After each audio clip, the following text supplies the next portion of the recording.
ಎಲ್ರಿಗೂ ನಮಸ್ಕಾರ. ನಾನು ನಿಮ್ಮ ಮಣಿಕಂಠ. ರಿಯಲ್ ಟಾಕ್ ವಿತ್ ಮಣಿಗೆ ಸ್ವಾಗತ. ಇವತ್ತು ಎಷ್ಟೋ ಜನ ಯುವಕರು ಕೆಲಸ ಹುಡುಕ್ಬೇಕಾ ಅಥವಾ ಸ್ಟಾರ್ಟಪ್ ಮಾಡಬೇಕಾ? ಸ್ಟಾರ್ಟಪ್ ಮಾಡಬೇಕು ಅಂತಿದ್ರೆ ಅದಕ್ಕೆ ಸುಮಾರು ಐಡಿಯಾಗಳಿರುತ್ತೆ. ಹೊಸ ಹೊಸ ಕನಸುಗಳನ್ನ ಕಟ್ಟಿರ್ತಾರೆ. ಆ ಕನಸನ್ನು ರಿಯಾಲಿಟಿಗೆ ತರುವಂಥದ್ದಿದೆಯಲ್ಲ, ಅದು ಸುಲಭದ ಮಾತಲ್ಲ. ಹಾಗಾದರೆ ಈ ಸ್ಟಾರ್ಟಪ್ ಪದದ ಅರ್ಥಕ್ಕಿಂತ ಮುಂಚೆನೇ, ಇತ್ತೀಚೆಗಿನ ಸ್ಟಾರ್ಟಪ್ ಅಂತ ನಾವೇನು ಕೇಳ್ತೀವಿ ಅದಕ್ಕಿಂತ ಮುಂಚೆನೇ ಸ್ಟಾರ್ಟಪ್ನ ಮಾಡಿದಂಥ ಒಬ್ಬ ವಿಶೇಷ ಅತಿಥಿಯನ್ನು ಇವತ್ತು ನಾವು ಮಾತಾಡಿಸ್ತೀವಿ. ಅವ್ರ ಹೆಸರೇ ನರೇಂದ್ರ ಮೂರ್ತಿಯವರು. ನರೇಂದ್ರ ಮೂರ್ತಿಯವರು ಅನೇಕ ಸ್ಟಾರ್ಟಪ್ಗಳನ್ನ ಪ್ರಾರಂಭ ಮಾಡಿ ಅದನ್ನು ಸೇಲ್ ಮಾಡಿ, ಅದೇ ರೀತಿ ಸುಮಾರು ಕಂಪನಿಗಳಿಗೆ, ಅವ್ರ ಬಾಯಲ್ಲಿ ಅನುಭವವನ್ನು ಕೇಳೋಣ, ಸುಮಾರು ಕಂಪನಿಗಳಿಗೆ ಫಂಡಿಂಗ್ನ ತರುವಂಥ ಕೆಲಸ, ಈ ಎಲ್ಲೋ ಕೆಲಸ ಮಾಡ್ತಾ ಪ್ರಸ್ತುತ ರಾಜಕೀಯವಾಗೂ ಕೂಡ ಅವರು ಜೋಡಿಸ್ಕೊಂಡು BJPಯ ಸೋಷಿಯಲ್ ಮೀಡಿಯಾ ಕನ್ವೀನರ್ ಆಗಿ ಈಗ ಕೆಲಸ ಮಾಡ್ತಿದ್ದಾರೆ. ಜೊತೆಗೆ ಸ್ಟಾರ್ಟಪ್ಗಳಿಗೆ ಫಂಡ್ ತರುವಂಥ ಕೆಲಸವನ್ನು ಕೂಡ ಮಾಡ್ತಿದ್ದಾರೆ. ಇವತ್ತು ನರೇಂದ್ರ ಮೂರ್ತಿಯವ್ರನ್ನ ಈ ಕಾರ್ಯಕ್ರಮಕ್ಕೆ ಸ್ವಾಗತ ಮಾಡ್ತೀನಿ. ನಮಸ್ಕಾರ. ನಮಸ್ಕಾರ. ಅಂದರೆ ನಮಸ್ಕಾರದಲ್ಲೇ ರಾಜಕೀಯ ಸ್ಟೈಲ್ ಬರ್ತಾ ಇದೆ ಈಗ. ಬದಲಾವಣೆ ಜಗದ ನಿಯಮ ಅಲ್ಲ. ಸ್ಟಾರ್ಟಪ್ ಅನ್ನುವಂಥದ್ದು, ನಾನು ಮೊದಲನೇದಾಗಿ ಸ್ಟಾರ್ಟಪ್ಗಿಂತ ಮುಂಚೆ ನಾನು ಕೇಳುವಂಥ ಒಂದು ಸಣ್ಣ ಪ್ರಶ್ನೆ, ನರೇಂದ್ರ ಮೂರ್ತಿಯವರು ಯಾರು? ನರೇಂದ್ರ ಮೂರ್ತಿ ಬೇಸಿಕಲಿ ಹುಟ್ಟಿದ್ದು ಬೆಂಗಳೂರಲ್ಲೇ, ಮಲ್ಲೇಶ್ವರದಲ್ಲೇ. ಮೊದಲು ಒಂದು 8ನೇ ವಯಸ್ಸು ತನಕ ಕಾರ್ಯನಿಮಿತ್ತ ನಮ್ಮ ತಂದೆಯವರು ಮುಂಬೈಲಿದ್ದರು. ಅಲ್ಲಿದ್ದು ವಾಪಸ್ ಐ ಥಿಂಕ್ 1993-94 ವಾಪಸ್ ಬೆಂಗಳೂರಿಗೆ ಬಂದ್ವಿ. ಅಲ್ಲ, 92ರಲ್ಲಿ ಹಂಗೆ ಆಸ್ಪಾಸ್ ಬೆಂಗಳೂರಿಗೆ ಬಂದ್ವಿ. ಅದರಿಂದ ಬೆಂಗಳೂರಲ್ಲಿ ರಾಜಾಜಿನಗರ, ಬಸವೇಶ್ವರ ನಗರದಲ್ಲಿ ನೆಲೆಸ್ಕೊಂಡು ಆ ಸುತ್ತಮುತ್ತದಲ್ಲೇ ಇವತ್ತು ಶಾಲೆ, ಕಾಲೇಜು ಎಲ್ಲ KLE college, saint Ann school, ಅದಾದಮೇಲೆ ಹಾಗೆ ಮುಂದುವರಿತಾ 1 ವರ್ಷ ನಾನೇ 19 ವಯಸ್ಸು ಇದ್ದಾಗ ಒಂದು ಕ್ಯಾಂಪಸ್ ರಿಕ್ರೂಟ್ಮೆಂಟ್ ಅಂತ 2004ರಲ್ಲಾಗಿತ್ತು. ಸೊ ಅಲ್ಲಿ ಸತ್ಯಂ ಕಂಪ್ಯೂಟರ್ಸ್ ಒಂದು BPO ಅಂತ ಇನಿಷಿಯಲ್ ಡೇಸ್ ಇತ್ತಲ್ಲ, BPO ಇನ್ನೂ ಅವಾಗ ಹೊಸದು. ಅವಾಗ ಸೇರಿ 1 ವರ್ಷ ಅಲ್ಲಿ ಕೆಲಸ ಮಾಡಿ ಒಂದಿಷ್ಟು ಹಣ ಕ್ರೋಢೀಕರಣ ಮಾಡಿ ಆಮೇಲೆ MBA ಮಾಡಿದೆ. MBA ಮಾಡಿದಾಗ MBA MS ರಾಮಯ್ಯ ಕಾಲೇಜು ಬೆಂಗಳೂರಲ್ಲೇ ಒಂದು ಒಳ್ಳೆ ರ್ಯಾಂಕಿಂಗ್ ಬಂತು ಅವಾಗ. ಸೊ ಗೌರ್ಮೆಂಟ್ ಕೋಟಾ ಅಂತಾರಲ್ಲ, ಅದರಲ್ಲಿ MBA ಮಾಡಿ, ಇದು ಎಜುಕೇಷನ್ನು ಏನಂತಾರೆ ಈ ಹಿನ್ನೆಲೆ. ಈ ಸಂದರ್ಭದಲ್ಲೇ ನಾನು ತರುಣ ವಯಸ್ಸಲ್ಲಿದ್ದಾಗ ನನಗೆ ಸ್ವಲ್ಪ ವೈಚಾರಿಕ ಆಲೋಚನೆಗಳು ಸಂಬಂಧಪಟ್ಟಂತೆ ರಾಷ್ಟ್ರೀಯ ಸ್ವಯಂ ಸೇವಕ ಸಂಘದ ಪರಿಚಯ ಆಯಿತು. ಅಲ್ಲೂ ಕೂಡ ಹಲವಾರು ಜವಾಬ್ದಾರಿಗಳು ಒಂದು ರೀತಿ ಗುರುತಿಸ್ಕೊಂಡಿದ್ದೆ. ಜೊತೆಗೆ ಕಾರ್ಯನಿಮಿತ್ತ ಮೊದಲಿಂದಾನೂ ನನಗೆ ಮನಸ್ಸಲ್ಲಿದ್ದು ಸ್ವಂತ ವ್ಯಾಪಾರ ಮಾಡಬೇಕು ಅನ್ನೋದು ವೆರಿ ಕ್ಲಿಯರ್ ಇತ್ತು. ಬಟ್ ಒಂದಿಷ್ಟು ಅನುಭವ ಪಡೆದ್ಬಿಟ್ಟು ಹೋಗೋಣ ಅನ್ನೋದು ಒಂದು ಆಲೋಚನೆ ಇತ್ತು. ನೀವೆಲ್ಲಿ ಮೊದಲನೇದಾಗಿ ಕೆಲಸ ಮಾಡಿದಂಥ ಜಾಗ? ನಾನು ಮೊದಲನೇ ಸಂಸ್ಥೆ ಡಿಗ್ರಿ ಆಗ್ತಾ ಇದ್ದಂಗೆ ಕ್ಯಾಂಪಸ್ ರಿಕ್ರೂಟ್ಮೆಂಟಲ್ಲಿ ಸತ್ಯಂ ಕಂಪ್ಯೂಟರ್ಸಲ್ಲಿದ್ದೆ. ಅಲ್ಲಿ 1 ವರ್ಷ ಇದ್ದೆ. ಅದಾದಮೇಲೆ 2 ವರ್ಷ MBA. ಅದು ಏನಂದರೆ ಗ್ಯಾಪೇ ಇಲ್ಲ. ಶುಕ್ರವಾರ ಕಾಲೇಜ್ ಮುಗೀತು ಅಂದರೆ ಸೋಮವಾರ ಜಾಯ್ನಿಂಗು, ಆ ಥರ ವ್ಯವಸ್ಥೆ ಇದ್ದಿದ್ದು. ಆದಮೇಲೆ 2 ವರ್ಷ MBA ಆದಮೇಲೆ RPG ಅಂತ ಒಂದು ಬಹುದೊಡ್ಡ ಗ್ರೂಪ್ ಇದೆ, ಅಲ್ಲಿ ಮ್ಯಾನೇಜ್ಮೆಂಟ್ ಟ್ರೈನಿಂಗ್ ಸೇರಿದೆ. RPG group is one of the largest groups. ಕಲ್ಕತ್ತಾಲ್ಲಿ ಎಲೆಕ್ಟ್ರಿಸಿಟಿ ಸಪ್ಲೈ ಮಾಡೋದು, ಅಥವಾ ಬೆಂಗಳೂರಲ್ಲಿ ನಿಮಗೆ ತಾಜ್ ವೆಸ್ಟ್ ಎಂಡ್ ಬಿಲ್ಡಿಂಗ್ ತಾಜ್ದದು, ಆದರೆ ಆ ಲ್ಯಾಂಡು ಮತ್ತು ಇದು owned by RPG group. Canara bank building MG ರೋಡಲ್ಲಿರೋದು, ಈ ಥರ it's a very traditional. CEAT tyres, ಈ ಥರ ದೊಡ್ಡ ಸಂಸ್ಥೆ. ಅಲ್ಲಿ ಮ್ಯಾನೇಜ್ಮೆಂಟ್ ಟ್ರೈನಿಂಗ್ ಸೇರಿದೆ. ಅಲ್ಲಿ ರಿಟೇಲ್ ಡಿವಿಷನ್ಗೆ ಹಾಕಿದ್ರು. ಅಲ್ಲಿ ರಿಟೇಲ್ ಡಿವಿಷನಲ್ಲೇ 1 ವರ್ಷ ಇದ್ದೆ. ಅದಾದಮೇಲೆ ಅಲ್ಲಿ HR ತೊಗೊಂಡಿದ್ದೆ. ಅಂದರೆ HR and training was my initial choice. ಆಮೇಲೆ 1 ವರ್ಷ ಆದಮೇಲೆ ಅಲ್ಲೂ ಒಂದಿಷ್ಟು ಏನಂತಾರೆ ಬಿಸಿ ರಕ್ತ ಇದ್ದಾಗ ಬೇಗ ಬೋರ್ ಆಗುತ್ತೆ ಅಂತಾರಲ್ಲ, ಸರಿ ಬೇರೆದೇನಾದ್ರು ಮಾಡೋಣ ಅಂತ ಅನ್ನಿಸ್ತು. ಅವಾಗ retail was the next big thing. ಅಂದರೆ ನಾನು ರಿಟೇಲಿಗೆ ಸೇರಿದ್ರು ಈ ಮಾಲ್ಸ್ ಅಂತಾರಲ್ಲ, ಅದು ಸ್ವಲ್ಪ ಗ್ಲಾಮರಸ್ ಆಗಿ. ಇವಾಗ ಬೆಂಗಳೂರಲ್ಲೇ ಕೇವಲ 2 ಮಾಲ್ ಇದ್ದಿದ್ದು. ಒಂದು ಫೋರಮ್ ಮಾಲು, ಇನ್ನೊಂದು ಸೆಂಟ್ರಲ್ ಮಾಲ್ MG ರೋಡಲ್ಲಿರೋದು. ಸೊ 2 ಮಾಲ್ ಇದ್ದಾಗ ಎಲ್ಲರೂ ಮಾಲಿಗೆ ಧುಮ್ಕೋರು ಅವಾಗ.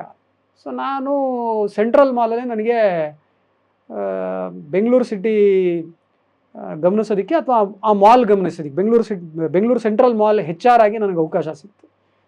So it was a great opportunity. MG ರೋಡಲ್ಲಿ ಕೂತ್ಕೊಂಡು 23-24 ವಯಸ್ಸು ಹುಡುಗ, ಯಾರಿಗೆ ಇಷ್ಟ ಇರಲ್ಲ MG ರೋಡಲ್ಲಿ ಕೂತಿ. ಅದು ಅಲ್ಲಿ ಪ್ರತಿಯೊಂದು ಇತ್ತು. ಅಲ್ಲಿ ಕೆಳಗಡೆ ರಾಕ್ ಶೋ ನಡೆಯೋದು, ಬಟ್ಟೆಗಳಿಗೆ 30% ಡಿಸ್ಕೌಂಟ್ ಕೊಡೋದು ಎಂಪ್ಲಾಯ್ ಆದರೆ. ಪ್ಲಸ್ ನಮ್ಮ ಆಫೀಸ್ ಪಾಸ್ ಆಗೋಗ್ಬೇಕು ಅಂದರೆ ಅಲ್ಲಿ ಹಿಂಟ್ ಅಂತ ಒಂದು ವೆರಿ ಫೇಮಸ್ ಡಿಸ್ಕೋಟೆಕ್ ಆಗಿನ ಕಾಲದಲ್ಲಿ, ಅದನ್ನು ಪಾಸ್ ಆಗ್ಬಿಟ್ಟೆ ನಾನು ಚೇಂಬರ್ಗೆ ಹೋಗ್ಬೇಕು ಮೇಲಕ್ಕೆ 5ನೇ ಮಾಡಿಗೆ. ಸೊ ಈ ಥರ ಒಂದು ಅವಕಾಶ ಸಿಕ್ತು, ಅಲ್ಲಿದ್ದೆ. ಅದಾದಮೇಲೆ ಅಲ್ಲೂ ಒಂದು 2-2.5 ವರ್ಷ ನೀವು ಕೇಳೋರಲ್ಲ ನರೇಂದ್ರ ಮೂರ್ತಿ ಯಾರು ಅಂತ. ಮುಂದಿನ ಭಾಗ ತಿರ್ಗಾ 2.5 ವರ್ಷ ಆದಮೇಲೆ ಬೋರ್ ಆಯಿತು, ಇನ್ನೂ ಏನಾರ ಇಂಟ್ರೆಸ್ಟಿಂಗ್ ಮಾಡೋಣ ಅಂತ. ನಮ್ಮ ಎಕ್ಸ್ ಬಾಸ್ ಒಬ್ಬರಿದ್ದರು, ಅವರು ರಾಜಾರಾಮ್ ಪೈ ಅಂತ ಅಂದ್ಬಿಟ್ಟು.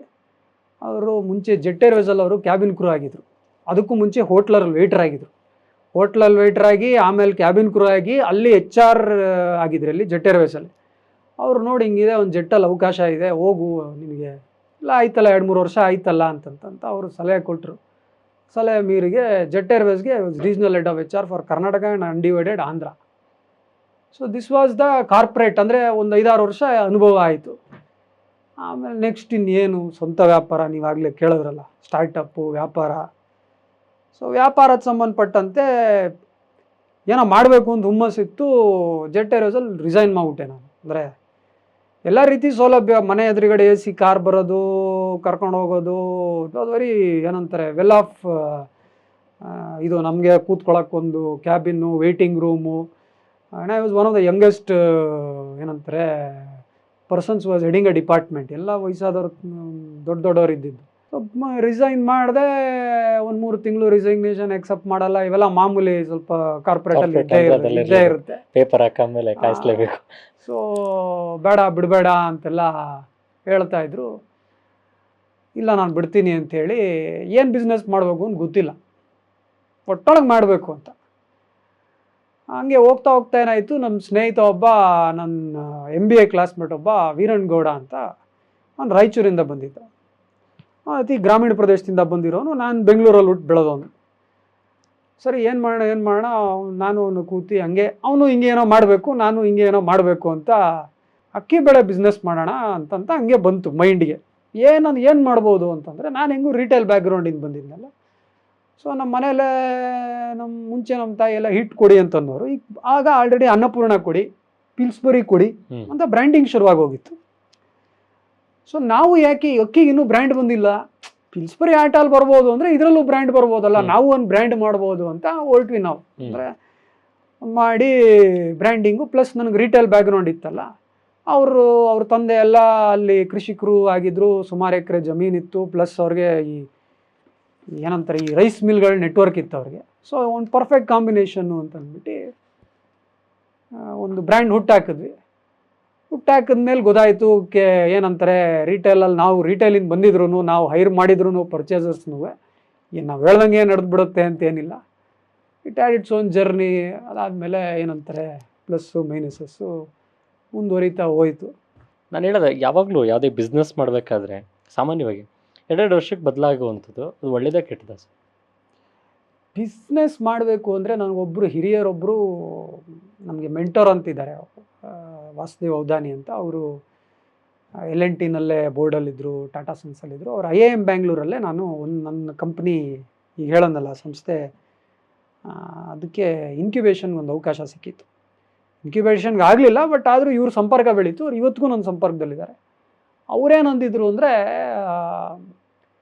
ಈ ಬಿಸ್ನೆಸ್ ಸೈಕಲ್ಸ್ ಅಂತಾರಲ್ಲ, it is around 7 to 10 years ಅಂತ.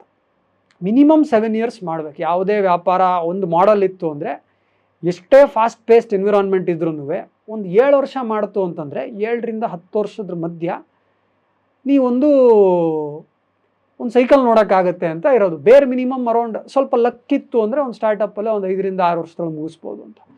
ಸೊ 2 ವರ್ಷ ಏನು 2 ವರ್ಷದಲ್ಲಿ ನೀವು ಈಗ ನಾವು ಸುಮಾರು ಸ್ಟಾರ್ಟಪ್ಗಳು ಮಾಡಿದ್ವಿ. ಸ್ಟಾರ್ಟಪ್ ಜಗತ್ತಲ್ಲಿ ಏನು ಅಂತಂದರೆ, ಆ ವ್ಯವಸ್ಥೆನಲ್ಲಿ 7-8 ವರ್ಷ ಮಾಡ್ಬೋದು. ಬಟ್ ಅಲ್ಲೊಂದು ಇದಿದೆ, ಒಂದು ಕೋಟ್ ಇದೆ, ಇಫ್ ಯು ಫೇಲ್ ಫಾಸ್ಟ್ ಅಂತ. ಅವಾಗ ಲಾಸ್ ಕಡಿಮೆ ಇರುತ್ತೆ. ಸೊ ನಾವು ಅಕ್ಕಿ ಬೆಳೆ ಹೇಳೋದಲ್ಲ, ವಿ ಫೇಲ್ಡ್ ಫಾಸ್ಟ್. ಬ್ರ್ಯಾಂಡಿಂಗ್ ಮಾಡೋಕ್ಕೆ ಹೋದ್ವಿ, ಆಗಲಿಲ್ಲ, ವಿ ಫೇಲ್ಡ್ ಫಾಸ್ಟ್. ಆಮೇಲೆ ಬೇರೆದಕ್ಕೆ ಅವನು ಬೇರೆದು ಮಾಡ್ದ, ನಾವು ಬೇರೆದು ಮಾಡೋದು. ಸೊ ಈ ರೀತಿ ಏನಂತಾರೆ, cycle time for N life span of a successful opportunities around 7 years, 7 to 10 years ಮಾಡೋದು. ಬಟ್ ಫೇಲ್ ಆಯಿತು ಅಂದರೆ 1 ವರ್ಷ 1.5 ವರ್ಷ 2 ವರ್ಷದಲ್ಲಿ ಮುಚ್ಚಿಬಿಡ್ಬೇಕು ಕಂಪ್ನಿ. ಸುಮ್ಮನೆ 5 ವರ್ಷ 10 ವರ್ಷ ಎಲ್ಲ ಕಂಟಿನ್ಯೂ ಮಾಡೋವಂಥ ಅವಶ್ಯಕತೆ ಇಲ್ಲ. ಇಲ್ಲ, ಯಾವುದೇ ಬಿಸ್ನೆಸ್ ಅಂದಿದ ತಕ್ಷಣ ಅದಕ್ಕೆ ಸಸ್ಟೈನ್ ಆಗೋದಕ್ಕೆ ಎಷ್ಟು ಸಮಯ ಬೇಕಾಗುತ್ತೆ? ಸಾಮಾನ್ಯ ಸಸ್ಟೈನ್ ಅಥವಾ ಫೇಲ್ಯೂರ್ ಆಗೋಕ್ಕೆ ಯಾವ ಹಂತದಲ್ಲಿ ಗೊತ್ತಾಗುತ್ತೆ? ಅಲ್ಲ, ಈ ಬಿಸ್ನೆಸ್ ಅಂದರೆ ನೋಡಿ, ಈಗ ನಾರ್ಮಲ್ ಬಿಸ್ನೆಸ್ ಬೇರೆ, ಅದೇ ಈ ಸ್ಟಾರ್ಟಪ್ ಟೈಪ್ ಬಿಸ್ನೆಸಸ್ ಬೇರೆ. ನನ್ನ ಬಿಸ್ನೆಸ್ ಬಗ್ಗೆ ನಾರ್ಮಲ್ ಬಿಸ್ನೆಸಸ್ಸು ಈಗ ನಾನು ನನ್ನದೇ ಒಂದು ಸಣ್ಣದಾಗಿ ಒಂದಿಷ್ಟು ಕೆಲ್ಸಗಳು ಮಾಡ್ತೀನಿ. It's a small and medium enterprise. ಇದನ್ನು ಬಿಸ್ನೆಸ್ ಅಂತ ಕನ್ಸಿಡರ್ ಮಾಡ್ತೀನಿ. ಇಲ್ಲೇನು ತುಂಬ ಫಂಡಿಂಗ್ ತೊಗೊಳ್ಳಲ್ಲ, ಯಾವುದೇ ಪಾರ್ಟ್ನರ್ಶಿಪ್ ಫರ್ಮು ಬೇರೆಯವ್ರ ಜೊತೆಗೆ ಇದು ಮಾಡೋದು ಆ ರೀತಿ ಏನು ಏನಂತಾರೆ ಫಂಡಿಂಗ್ ತಂದು ಇದು ಮಾಡಿ ಒಂದು ಬೋರ್ಡ್ ಮಾಡಿ ಅವೆಲ್ಲ ಮೂಡಲಿಲ್ಲ. ಈಗ ಇದಕ್ಕೆ ನಡೆದೋಗುತ್ತೆ 30 ವರ್ಷ 40 ವರ್ಷ ಮಾಡ್ಕೊಂಡು ಹೋಗ್ಬೋದು. ಇದ್ರ ಒಂದು ಲೆವೆಲ್ ಕೆಳಗಡೆನೂ ಸೆಲ್ಫ್ ಎಂಪ್ಲಾಯ್ಡ್ ಅಂತ ಇರ್ತಾರೆ ಜನ. ಒಂದು LIC ಏಜೆಂಟ್ ಆಗಿರ್ಬೋದು, ಅಥವಾ ಒಂದು ಮನೆ ನಡೆಯೋಂಗೆ ಏನಾರು ಮಾಡೋ, ಅದು 30-40 ವರ್ಷ, ಅದಕ್ಕೆ 3 ವರ್ಷ ಜೆಸ್ಟೇಷನ್ ಪೀರಿಯಡ್ ಬ್ರೇಕ್ ಇವನಲ್ಲೇ ನಡೆದೋಗುತ್ತದು. ಅದನ್ನು ವ್ಯಾಪಾರನೇ. ಈಗ ನಾವು ಮಾಡ್ತಾ ಇರೋದು ವ್ಯಾಪಾರನೇ. But if your question is a scalable business, startup ಅನ್ನೋ ಪದದ it is a very misuse ಪದ. ಅಂದರೆ ತಪ್ಪೇನಿಲ್ಲ, ನಾನು ಸ್ಟಾರ್ಟಪ್ ಮಾಡ್ತೀನಿ ಅನ್ನೋ ಆಲೋಚನೆ ಇರೋದು ತಪ್ಪೇನಿಲ್ಲ. ಬಟ್ ಸ್ಟಾರ್ಟಪ್ ಅಂದರೆ you should aim to go big. Size and scale ಇರಬೇಕು, ಆವಾಗಲೇ ಫಂಡಿಂಗ್ ಸಿಗೋದು. ಸಣ್ಣದಾಗೆ ನಾವು ಮಾಡ್ತೀನಿ ಅಂದರೆ ಅದು ಸ್ಟಾರ್ಟಪ್ ಅಲ್ಲ ಅದು. ಓಕೆ, ಸೊ ಒಂದು ಸೆಲ್ಫ್ ಎಂಪ್ಲಾಯ್ಡೇ ಬೇರೆ, ಒಂದು ಸ್ಮಾಲ್ ಆ್ಯಂಡ್ ಮೀಡಿಯಮ್ ಎಂಟರ್ಪ್ರೈಸ್. ಈಗ ನಾವು ಮಾಡ್ತಾ ಇದ್ದೀವಿ ಅಂತ ಹೇಳಿದ್ರೆ ನನಗೇನು ಸ್ಟಾರ್ಟಪ್ ಮಾಡಬೇಕು ಅಂತ ಈಗ ಮಾಡೋ ಮೋಲ್ಡ್ ಇಲ್ಲ, ಆಯಿತಾ. ಒಂದು ದಿನದಲ್ಲಿ ನಾನೊಂದು 6 ಅವರ್ 7 ಅವರ್ ಕೆಲಸ ಮಾಡ್ತೀನಪ್ಪ, ಅದ್ರ ಮೇಲೆ ಮಾಡೋಕ್ಕಾಗಲ್ಲ ನನಗೆ. ಈಗಿರೋ ಸೈಕಿ ಬೇರೆ, ಬಿಕಾಸ್ ನಾನು ಬೇರೆ ರೀತಿ ತೊಡಗಿಸ್ಕೊಂಡಿದ್ದೆ ಸಾಮಾಜಿಕವಾಗಿ, ನೀವೇ ಆಗಲೇ ಹೇಳಿದ್ರಿ. ಸ್ಟಾರ್ಟಪ್ ಹಾಗಲ್ಲ. Startup 18 hour duty. 18 ಅವರ್ ನೀವು ಅದ್ರ ಬಗ್ಗೆನೇ ಯೋಚನೆ ಮಾಡಬೇಕು. ಬೆಳಗ್ಗೆ ಹೇಳ್ತಾ ಇದ್ದಂಗೆ ನಿಮಗೆ ಅದು ಬಿಟ್ಟು ಇನ್ನೇನು ತೋಚೋದೇ ಇಲ್ಲ. ಯಾಕೆ ಅಂದರೆ ಒಂದು ನಿಮ್ಮ ಆಸಕ್ತಿನೂ ಆ ಫೀಲ್ಡಲ್ಲಿ ಇರಲೇಬೇಕು. ಎರಡನೇದು ನಿಮ್ಗೆ ಇನ್ವೆಸ್ಟ್ಮೆಂಟು, ಬೇರೆ ರೀತಿ ಏನಂತಾರೆ pressures will be there to cater to that pressures. Market dynamics will be so fast. ನೀವು ಒಂದು ವಾರ ವೆಯ್ಟ್ ಮಾಡಿದ್ರು ಬೇರೆಯವ್ರು ಯಾರೋ ಓವರ್ಟೇಕ್ ಮಾಡಿಬಿಡ್ತಾರೆ. ಸೊ ಅದೇ ಬೇರೆ ಟೈಪ್ ಆಫ್ ಬಿಸ್ನೆಸ್. ಈ 3 ಬೇರೆ ಬೇರೆ ಬಿಸ್ನೆಸ್ಸಸ್ ಬೇರೆ ಬೇರೆ ಜೆಸ್ಟೇಷನ್ ಪೀರಿಯಡ್ ಇರುತ್ತೆ. ಸ್ಟಾರ್ಟಪ್ ಜಗತ್ತಿಗೆ ನೀವು ಮೂಲ ಪ್ರಶ್ನೆ ಕೇಳೋರು ಒಂದು 7 ರಿಂದ 10 ವರ್ಷ ಬೇಕು. ಮಿಕ್ಕಿದ 2ಕ್ಕೇನು ಒಂದು 2 ವರ್ಷ ಆದಮೇಲೆ ಕ್ಲಿಕ್ ಆಗ್ಬೋದು ಒಂದು ಅಂಗಡಿ. ಈಗ ನನಗಿರುವಂಥ ಒಂದು ಪ್ರಶ್ನೆ, ಸ್ಟಾರ್ಟಪ್ಗೂ ಬಿಸ್ನೆಸ್ಗೂ ಇರುವಂಥ ವ್ಯತ್ಯಾಸ ಏನು? ಸಿಂಪ್ಲಿಫೈಡ್ ಹೇಳಬೇಕು ಅಂದರೆ ಸ್ಟಾರ್ಟಪ್ಪು ಕೂಡ ಬಿಸ್ನೆಸ್ಸೇನೆ, ಆಯಿತಾ. ಬಿಸ್ನೆಸ್ ಅಲ್ಲ ಅಂತಲ್ಲ, ಆಯಿತಾ. ಬಿಸ್ನೆಸ್ ಅಲ್ಲ, ಇದನ್ನು ಸ್ವಲ್ಪ ಚೇಂಜ್ ಮಾಡಿದ್ರೆ ಸ್ಟಾರ್ಟಪ್ಗೂ small and medium enterprise SME ಅಂತಾರಲ್ಲ, ಅಥವಾ ಸ್ಮಾಲ್ ಆ್ಯಂಡ್ ಮೀಡಿಯಮ್ ಬಿಸ್ನೆಸ್ಗೂ ವ್ಯತ್ಯಾಸ ಏನು ಅಂತ. ಸ್ಟಾರ್ಟಪ್ ವಿಷನ್ ಏನು ಅಂತಂದರೆ, ಇನ್ನೊಂದು 3 ರಿಂದ 4 ವರ್ಷದೊಳಗೆ ನಾವು ಒಂದು ಅಟ್ಲೀಸ್ಟ್ ಒಂದು 150 ರಿಂದ 200 ಕೋಟಿ ಟರ್ನ್ ಓವರ್ ಆಗಿರಬೇಕು ಮಿನಿಮಮ್. ಬೇರೆ ಮಿನಿಮಮ್ ಹೇಳ್ತಾ ಇರೋದು ಒಂದು 200 crores ಟರ್ನ್ ಓವರು. ನಾನು ಹೇಳ್ತಾ ಇರೋದು ವೆನ್ ವಿ ವರ್ ದೇರ್, ನಾವು ಮಾಡ್ತಾ ಇದ್ದಾಗ. ಈಗ ಮೇ ಬಿ ಅದು 300 ಕೋಟಿನೇ ಆಗಿರ್ಬೋದು, 400 ಕೋಟಿನೇ ಆಗಿರ್ಬೋದು. ಲೆಕ್ಕ ಇಟ್ಕೊಳ್ಳೋದು 500 ಕೋಟಿ ಮೇಲೆ ಆಗಲಿ 500 ಕೋಟಿ ಅಂತಲೇ ಇಟ್ಕೊಳ್ಳಲ್ಲ. ಇದು ಸ್ಟಾರ್ಟಪ್ಪಿನ ಆಲೋಚನೆ ಇರುವಂಥ ವ್ಯವಸ್ಥೆ. ಸ್ಮಾಲ್ ಆ್ಯಂಡ್ ಮೀಡಿಯಮ್ ಬಿಸ್ನೆಸ್ ಅಂದರೆ ಇವಾಗ ಯಾರೋ ಒಬ್ಬರು ಒಂದು ಫ್ಯಾಕ್ಟ್ರಿ ಹಾಕ್ತಾರೆ ಅಂತ ಇಟ್ಕೊಳ್ಳಿ, ಅಥವಾ ಒಂದು ರಿಟೇಲ್ ಸ್ಟೋರ್ ಹಾಕಿದ್ರು, ಅದೊಂದು 3 ವರ್ಷ ತೊಗೊಬೋದು. ಇವತ್ತು ಟರ್ನ್ ಓವರ್ 2 ಲಕ್ಷ ಇರುತ್ತೆ. ಒಂದು 3 ವರ್ಷ ಆದಮೇಲೆ ಆ 2 ಲಕ್ಷನೇ ತಿಂಗಳಿಗೆ 15 ಲಕ್ಷ ಆಗಿರ್ಬೋದು. ಮಾರ್ಜಿನ್ಸ್ ಇರುತ್ತೆ ಅದರಲ್ಲಿ, ಕರೆಕ್ಟಾಗಿ 10% 15% ಮಾರ್ಜಿನ್ಸ್ ಇರುತ್ತೆ, ಬ್ರೇಕ್ ಈವನ್ ಇರುತ್ತೆ. ಇವತ್ತೇ ಏನು 100 ಅಂಗಡಿ ಹಾಕ್ಬಿಡ್ತೀನಿ ಅಂತ ಆಲೋಚನೆ ಇರಲ್ಲ ಅವ್ರಿಗೆ.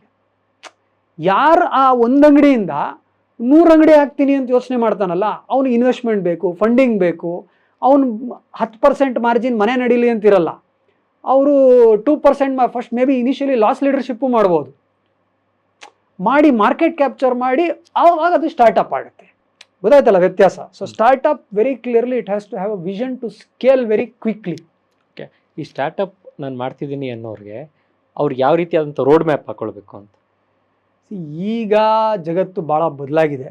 ಈಗ ನಾವು ಇದಕ್ಕೆಲ್ಲ ಹೋಗಿದ್ದು ಹೇಗೆ ಅಂದರೆ, ನಮ್ಮ ಸ್ಟೋರಿ ಹೇಳ್ತೀನಿ, I don't know how much it is relevant today. But ಆ ಸಂಸ್ಥೆಗಳು ಈಗಲೂ ಕೂಡ ಇದೆ. ಈಗ ಟೈ ಅಂತ ಒಂದು ಶಾಂತಿನಗರದಲ್ಲೇ ದ ಇಂಡಸ್ ಆಂಟರ್ಪ್ರಿನರ್ಸ್ ಅಂತ ಒಂದು ಸಂಸ್ಥೆ ಇದೆ. ಆಗಿನ ಕಾಲದಲ್ಲೇ, ನಾನು ಆಗಿನ ಕಾಲ ಅಂದರೆ ಒಂದು 15 ವರ್ಷದ ಹಿಂದೆ, ಅಂದರೆ ಏನು ತುಂಬ ಏನು, ಅದಕ್ಕೆ ನಾನು ಸ್ಟಾರ್ಟಿಂಗಲ್ಲಿ ಹೇಳಿದೆ ಸ್ಟಾರ್ಟಪ್ ಪದದ ಅರ್ಥಕ್ಕೆ ಮುಂಚಿದೆ ಹೇಳ್ತಾ ಇದ್ದೀನಿ ಅಂತ. ಆವಾಗಲೇ ಸ್ಟಾರ್ಟಪ್ ಅನ್ನೋದು ಇತ್ತು.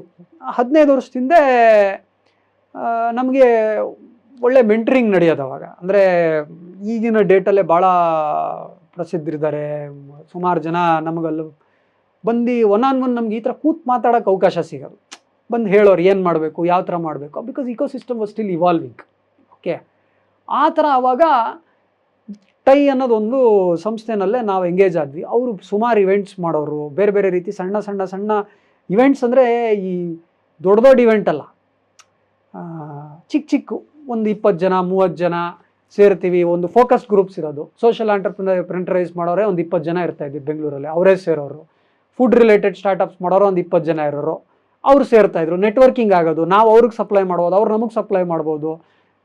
ಈ ರೀತಿ ಸುಮಾರು ಸಿನರ್ಜೀಸ್ ಆಗುವಂಥ ಒಂದು ವ್ಯವಸ್ಥೆ ಆವಾಗ ಟೈಯಲ್ಲಿತ್ತು. ಈಗ ನಾನು ಅಲ್ಲಿಗೆ ಹೋಗೇ 5-6 ವರ್ಷದ ಮೇಲಾಗಿದೆ. ಅದರ ಸ್ವರೂಪನೂ ಒಂದು ಸ್ವಲ್ಪ ಈ ಇನ್ ಟುಡೇಸ್ ಡೇಟ್ ಏನಂತಾರೆ, ಆಂಟ್ರಪ್ರನರ್ ಬದಲು ಈಗ ಇವೆಂಟ್ಪ್ರನರ್ ಆಗ್ಬಿಟ್ಟಿದ್ದಾರೆ ಅಂತಾರೆ. ಒಂದು ಇವೆಂಟಿಂದ ಇನ್ನೊಂದು ಇವೆಂಟ್ಗೆ ಹೋಗ್ತಾ ಇರ್ತಾರೆ, ಬಟ್ ಬಿಸ್ನೆಸ್ ಮಾಡಲ್ಲ, ಆ ಥರನೂ ಜನ ಬಂದುಬಿಟ್ಟಿದ್ದಾರೆ ಅಂತ ಒಂದು ಅದು ಬೇರೆ ರೀತಿ ಸಮಸ್ಯೆ ಆಗಿದೆ. ಅಂದರೆ ಈಗ ತುಂಬ ಇವೆಂಟ್ಸ್ ನಡೀತಾ ಇದೆ, ಅವಾಗ ಇಷ್ಟೆಲ್ಲ ಇವೆಂಟ್ಗಳು ಇರ್ತಾ ಇರ್ತೀರಿ. So tie played a very key and critical role in promoting Bangalore startup ecosystem during it's early days. ಅದಾದಮೇಲೆ ಇಲ್ಲೇ ಬಸವನಗುಡಿನಲ್ಲೇ ಒಂದು ಯಾವುದೇ ಆದರೂ ಒಂದು ಏನಂತಾರೆ, ಗುರುವಿನ ಸ್ಥಾನದಲ್ಲಿ ಕೆಲವರು ಇರಬೇಕು ಅಂತಂತಾರೆ. ನಾನು ಇಲ್ಲೊಂದು ಸಣ್ಣ ಕಂಪ್ನಿ ಜೊತೆ ಕನ್ಸಲ್ಟಿಂಗ್, ಅಂದರೆ ಒಂದು ಏನಾದ್ರು ಕ್ಯಾಶ್ ಫ್ಲೋ ಆಗಬೇಕಲ್ಲ ಸ್ಟಾರ್ಟಪ್ ಮಾಡುವಾಗ, ಏನು ಒಂದು ಬೇರೆ ಅಂದರೆ ಕನ್ಸಲ್ಟಿಂಗ್ ಮಾಡೋದಕ್ಕೋಸ್ಕರ ಇಲ್ಲಿ ಬಸವನಗುಡಿಯಲ್ಲಿ ಒಬ್ಬರು ಭೇಟಿ ಆಗ್ತಾ ಇದ್ದೆ. ಅವರು ಅವರ ಸ್ನೇಹಿತರಲ್ಲ, ಅವರ ಕಸಿನ್ ಬ್ರದರ್ ಒಬ್ಬರು ಅನಂತ್ ಕೃಷ್ಣ ಅಂತ, ಅವರು ಟೆಲಿಬ್ರಹ್ಮ ಅಂತ ಒಂದು ಮುಂಚೆ ನೋಡಿರ್ಬೋದು ಬಸವನಗುಡಿ ಸರ್ಕಲಲ್ಲೇ ಇತ್ತು. ಸೊ ಅವರು ಈ ಪೊಲೀಸ್ ಡಿಪಾರ್ಟ್ಮೆಂಟ್ಗೆಲ್ಲ ಫೈನ್ ಹಾಕ್ತಾರಲ್ಲ, ಏನು ಕೇಸಸ್ ಹಾಕೋದು, ಆ ಆ್ಯಪ್ ಅಪ್ಲಿಕೇಶನ್ ಮಾಡಿ ಅವಾಗಲೇ ಕಿಟ್ವಿನ್ ಅಂತ ಕರ್ನಾಟಕ ಫಂಡ್ ಇದೆಯಲ್ಲ, one of the earliest raised fund raise ಮಾಡಿದ್ರು. ಅವ್ರ ಹತ್ರ ಭೇಟಿ ಆಗ್ತಾ ಇದ್ದೆ. ಅವ್ರು ಹೇಗೆ ಮಾಡಿದ್ರು, ಅವ್ರು ಯಾವ ಥರ ಮಾಡಿದ್ರು, ಅವ್ರು ಹೇಗೆ ಮುಂದಕ್ಕೆ ತೊಗೊಂಡೋದ್ರು. ಸೊ ಬೇಸಿಕಲಿ ಈ ಥರ ವ್ಯಕ್ತಿಗಳನ್ನೂ ಕೂಡ ಏನಂತಾರೆ, ಅನಂತ್ ಕೃಷ್ಣ ಅವರಿರ್ಬೋದು, ಅಥವಾ ಸುರೇಶ್ ನರಸಿಂಹ ಹೇಳದ್ನಲ್ಲ ಅವರು, ಅಥವಾ Vasudev Avadhani, individual mentors who mentored us also played a very crucial role, along with ಏನಂತಾರೆ ನಾವೇ ಸೈಕಲ್ ಹೊಡೆದು ಮಾಡೋದು ಅಂತಾರಲ್ಲ. ಸೊ ಅದು ಕೂಡ ಒಂದು ಕ್ರೂಷಿಯಲ್ ಪಾತ್ರ ಇತ್ತು. ಓಕೆ, ಅಲ್ಲ ನನ್ನ ಪ್ರಶ್ನೆ, ಒಬ್ಬ ಸ್ಟಾರ್ಟಪ್ಗೆ ಬೇಕಾದಂಥ ಒಂದು ರೋಡ್ ಮ್ಯಾಪ್ ಯಾವುದು, ಹಾಕ್ಕೊಳ್ಬೇಕಾದಂಥ road map. Example first plan ಇರುತ್ತೆ, ಪ್ಲ್ಯಾನ್ ಆಗಾಮೇಲೆ ಅದು ಎಕ್ಸಿಕ್ಯೂಷನ್ಗೆ ಬೇಕಾದಂಥ ಅಂಶಗಳಿರುತ್ತೆ, ಆ ಥರದ್ದು ವಿಚಾರಗಳನ್ನ ನಾನು ಕೇಳಿ. ಫಸ್ಟ್ ಆಫ್ ಆಲ್ ಸ್ಟಾರ್ಟಪ್ಪಲ್ಲೇ initial ideation is only 10%. Idea ಎಲ್ಲರಿಗೂ ಇರುತ್ತೆ. ನಾನು ಕೊಟ್ಟಿದ್ದ ಐಡಿಯಾ ಯಾರೋ ಕಾಪಿ ಮಾಡಿಬಿಟ್ಟ, ಯಾರೋ ಮಾಡ್ದ ಅನ್ನೋದು ಅದು ಭ್ರಮೆ. It is purely about execution. ಈಗ ನಿಮಗೆ ಅಥವಾ ಯಾರಿಗಾರೋ ಒಬ್ರಿಗೆ ಒಂದು ಐಡಿಯಾ ಇದೆ ಅಂತ ಇಟ್ಕೊಳ್ಳಿ, ಅದನ್ನು ಮಾರ್ಕೆಟ್ ಟೆಸ್ಟ್ ಮಾಡಬೇಕು. First principle is test the market at the lowest investment or lowest cost. ಆಯಿತಾ? ಅದನ್ನು ಮಾಡೋದಕ್ಕೆ ಆದಷ್ಟು ಪ್ರಯತ್ನ ಮಾಡಬೇಕು. ಮಾರ್ಕೆಟ್ನ ನಾನು ಹೇಗೆ ಟೆಸ್ಟ್ ಮಾಡ್ಬೋದು? ಟೆಸ್ಟ್ ರಿಸರ್ಚ್ ಅಲ್ಲ. ಟೆಸ್ಟ್ ಅಂದರೆ ಒಂದು 4 ಕಡೆ ಹೋಗಿ, ಈಗ ನಾವು ಅಕ್ಕಿ ಬ್ರ್ಯಾಂಡ್ ಮಾಡೋಣ ಅಂತಿದ್ವಿ ಅಂತ ಇಟ್ಕೊಳ್ಳಿ, ಒಂದು 10 ಅಂಗಡಿಗೆ ಹೋಗಬೇಕು. ಸರ್ ನಾವೊಂದು ಹೊಸದು ಪಿಲ್ಸ್ಬರಿ ಥರನೇ ಒಂದು ಬ್ರ್ಯಾಂಡ್ ಮಾಡ್ತಾಯಿದ್ದೀವಿ, ನೀವು ಅದನ್ನು ಸ್ವೀಕಾರ ಮಾಡ್ತೀರಾ? ಅವ್ರು ಹೇಳ್ತಾರೆ ಕ್ರೆಡಿಟಲ್ಲಿ ಕೊಡಿ, ನಾವು ಮಾಡ್ತೀವಿ, ಇಲ್ಲಿ ಹಾಕ್ತೀವಿ ಅಂತಂದರೆ ನಾವು ಮಾಡ್ಬೋದು. ಅದನ್ನು ಒಂದು ಉದಾಹರಣೆ ಕೊಟ್ಟೆ, ಸಿಂಪಲ್ ಎಕ್ಸಾಂಪಲ್. ಸೊ ಈ ರೀತಿ ಮಾರ್ಕೆಟ್ ಟೆಸ್ಟ್ ಮಾಡೋದು is the common sense angle first. Market test ಮಾಡಾದಮೇಲೆ ಅಫ್ಕೋರ್ಸ್ ಅದನ್ನು ಇಂಪ್ಲಿಮೆಂಟ್ ಮಾಡೋದಕ್ಕೋಸ್ಕರ ನಿಮಗೆ ನೆಸೆಸರಿ ಟೀಮ್ ಬೇಕಾಗತ್ತೆ. ಟೀಮ್ ಅಂದರೆ ಏನು, ಎಲ್ಲರೂ ಪೇಯ್ಡೇ ಇರಬೇಕು ಅಂತಲ್ಲ. ಒಂದಿಷ್ಟು 3-4 ಜನ ಸ್ನೇಹಿತರಿರ್ಬೋದು. ಒಬ್ಬ ಯಾರೋ ನಿಮ್ಗೆ ಆಗಿನ ಕಾಲದಲ್ಲೇ ವೆಬ್ಸೈಟು ಇದೆಲ್ಲ ಒಂದು ಸ್ವಲ್ಪ ಟೆಕ್ನಿಕಲ್ ಅಂತಿತ್ತು, ಅಂದರೆ ಪೋರ್ಟಲ್ ಮಾಡಬೇಕು ಅಂದರೆ ಯಾರೋ ಒಬ್ಬ ಬೇಕಾಗಿತ್ತು. ಈಗ ಸ್ವಲ್ಪ ಎಲ್ಲ ಆನ್ಲೈನ್ ಆಗ್ತಾ ಇದೆ, ಎಲ್ಲ ಸುಲಭವಾಗಿ ಆಗ್ತಾ ಇದೆ, AI ಎಲ್ಲ ಬಂದು. ಬಟ್ ಆ ಥರ ಏನು ಟೆಕ್ನಿಕಲ್ ಸ್ಕಿಲ್ ಸೆಟ್ಸ್ ಏನು ಬೇಕಾಗುತ್ತೋ ಅದನ್ನು ಜೋಡಿಸು. ಟೆಕ್ನಿಕಲ್ಲೇ ಇರ್ಬೋದು ಅಥವಾ ನೆಟ್ವರ್ಕ್ ಸ್ಕಿಲ್ ಸೆಟ್ಸ್. ಈಗ ನಾನು ನನ್ನ ಮೊದಲನೇ ಪಾರ್ಟ್ನರು, ನನ್ನ ಸ್ಕಿಲ್ ಸೆಟ್ ಏನಿದ್ದು, ನನ್ನ ನೆಟ್ವರ್ಕ್ ಇತ್ತು. ಫ್ಯೂಚರ್ ಗ್ರೂಪಲ್ಲೇ ಅಲ್ಲೆಲ್ಲ RPGನಲ್ಲೆಲ್ಲ ಕೆಲಸ ಮಾಡಿದ್ದೆ, ಪರ್ಚೇಸರ್ಸ್ ಗೊತ್ತಿದೆ. ಅವನು ಮತ್ತು ಅವ್ರ ತಂದೆ ನೆಟ್ವರ್ಕ್ ಏನು, ರಾಯಚೂರಲ್ಲೇ ಅವ್ರದ್ದು ವ್ಯವಸ್ಥೆ ಇತ್ತು, ಅಂದರೆ ಜನ ಗೊತ್ತಿದ್ರು, ರೈಸ್ ಮಿಲ್ಗಳು ಗೊತ್ತಿದ್ರು. ಸೊ ಆ ಸಿನರ್ಜೀಸ್ ಸಿಸ್ಟಮ್ ಬಿಲ್ಡ್ ಆಗುವಂಥ, ಸಿಂಕ್ ಆಗುವಂಥ ಒಂದು ಟೀಮ್ ಇರಬೇಕು. ಮಾರ್ಕೆಟ್ ಟೆಸ್ಟ್ ಆದಮೇಲೆ ಟೀಮ್ ಆದಮೇಲೆ ಎಕ್ಸಿಕ್ಯೂಟ್ ಮಾಡಾದ್ಮೇಲೆ ನಿಧಾನಕ್ಕೆ ಹಂಗೆ ಬೆಳೀತಾ ಹೋಗುತ್ತೆ. Most companies will have to start like this. ಇನಿಷಿಯಲಿನೇ ನನಗೆ ಏನದು ಈ $1 ಮಿಲಿಯನ್ ಅಥವಾ 10 ಕೋಟಿ ಬೇಕು, 20 ಕೋಟಿ ಬೇಕು, ಅದೆಲ್ಲ ಏನದು ಯಾರೋ ತುಂಬ ಅದೃಷ್ಟವಂತರಿಗೆ ಆಗ್ಬೋದೇ ಹೊರತು ಕಾಮನ್ ಆಗಿ ಆಗಲ್ಲ.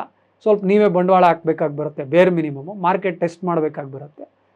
ಆಮೇಲೆ ಒಂದು ಸ್ವಲ್ಪ ಬಿಲ್ಡ್ ಆಗ್ತಾ ಇದ್ದಂಗೆ people will join forces and force multipliers ಆಗುತ್ತೆ.